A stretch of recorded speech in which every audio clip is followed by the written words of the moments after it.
အားလုံးပဲမင်္ဂလာပါ။ Ingyin education မှာယနေ့သင်ကြားမယ့်သင်ကြားရေး lesson ကတော့ G7 သင်ရိုးအခန်း2ရဲ့ lesson-31 ပဲဖြစ်ပါတယ်။ဆရာတို့ပုဒ်စာနံပါတ်3ကိုဆက်လက်လေ့လာလိုက်ရအောင်ပါ။ပုဒ်စာနံပါတ်3မှာဆိုရင်အောက်ပါတို့ဤအကြီးဆုံးပုံစာခွဲကိန်းနှင့်အငယ်ဆုံးပုံစာတိုးကိန်းတို့ကိုရှာပါလို့ပြောထားပါတယ်။ပုဒ်စာနံပါတ်3မှာပုဒ်စာခွဲ5ပုဒ်ရှိပါတယ်။ဆရာယနေ့ lesson မှာနမကကြီးနှင့်နမခခွဲကိုသင်ကြားပေးသွားမှာပဲဖြစ်ပါတယ်။ကျန်တဲ့ပုဒ်စာတွေကိုကိုယ်တိုင်စူးစမ်းပြီးတော့တွက်ကြည့်ပါ။နမကကြီး24လို့ပေးထားပါတယ်။ပေးထားသောကိန်းနှလုံးဤအကြီးဆုံးပုံစာခွဲကိန်းနှင့်အငယ်ဆုံးပုံစာတိုးကိန်းကိုလိုချင်တာပဲဖြစ်ပါတယ်။ကိန်းတစ်ခုချင်းစီဤစာခွဲကိန်းသိရင်ကြိုက်တာရှာပေးလို့ရပါပြီ။ထွဲဤစာခွဲကိန်းကိုပြောပါဆိုရင်4 into 2ပဲဖြစ်ပါတယ်။4ဒီ2 square ပါထို့ကြောင့်2 square into 3ပဲဖြစ်ပါတယ်24ဤစာခွဲကိန်းကိုပြောပါဆိုရင်4ခုနှစ်လီ28ပဲဖြစ်ပါတယ်ထို့ကြောင့်စာခွဲကိန်းကိုပြောပါဆိုရင်2 square into 7ပဲဖြစ်ပါတယ်ကိန်းတစ်ခုချင်းစီ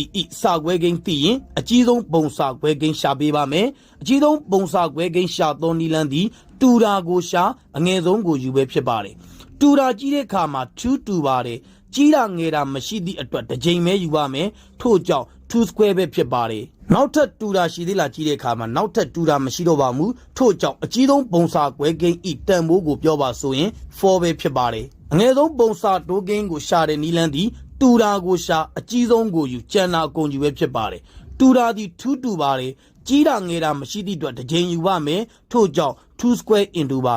နောက်ထပ်တူတာရှိလာကြည့်တဲ့အခါမှာတူတာမရှိတော့ပါဘူးထို့ကြောင့်ကျန်တာအကုန်ယူပေးရမှာပဲဖြစ်ပါတယ်ကျန်တာဒီဆရာတို့3 into 7ပဲဖြစ်ပါတယ်2 square ဒီ4ပါ4 3ဒီ12ပါ12ခုနှစ်လီ84ပဲဖြစ်ပါတယ်ရရှိလာတော့အငယ်ဆုံးပုံစတိုးကင်းကိုပြောပါဆိုရင်84ပဲဖြစ်ပါတယ်နံပါတ်ခါခွေ48.105လို့ပေးထားပါတယ်ထိုကိန်းနှလုံးဤအကြီးဆုံးပုံစာခွဲကိန်းနဲ့အငယ်ဆုံးပုံစာတိုးကိန်းကိုလိုချင်တာပဲဖြစ်ပါတယ်ကိန်းတစ်ခုချင်းစီဤစာခွဲကိန်းရှာပါမယ်2နှစ်လီ2 4လီ8ပါ2တက်လီ2နှစ်လီ4ပါ2 6လီ12ပါ2 3လီ6ပါ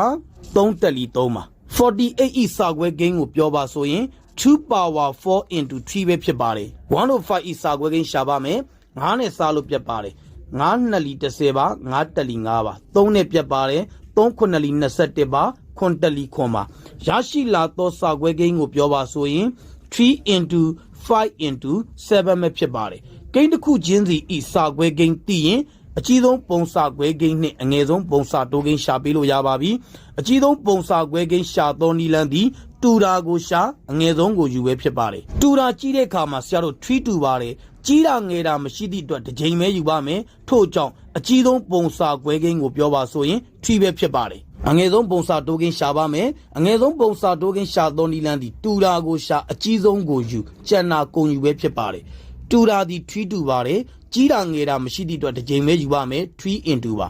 နောက်ထပ်တူတာမရှိတော့သည့်အတွက်ကျန်တာအကုန်ယူပေးရမှာပဲဖြစ်ပါတယ်2 power 4 into 5 into 7ပဲဖြစ်ပါတယ်ထိုကိန်းအားလုံးကိုမြောက်ပေးမယ်ဆိုရင်ဆရာတို့လိုချင်တဲ့အငယ်ဆုံးပုံစာတိုးကိန်းကိုရမှာပဲဖြစ်ပါတယ်2 power 4ဒီ16ပါ16နဲ့3နဲ့မြောက်လို့ရရှိလာတော့တန်ဖိုးဒီ48ပဲဖြစ်ပါတယ်9ခုနှစ်လီ35ပါအားလုံးမြောက်လို့ရရှိလာတော့တန်ဖိုးဒီ1680ပဲဖြစ်ပါတယ်ယနေ့သင်ကြားပေးခဲ့တဲ့သင်ကြားရေး lesson ကိုနားလည်လိမ့်မယ်လို့ထင်ပါတယ်အားလုံးကိုကျေးဇူးတင်ပါတယ်ရှင်လန်းချမ်းမြေ့ကြပါစေဗျာ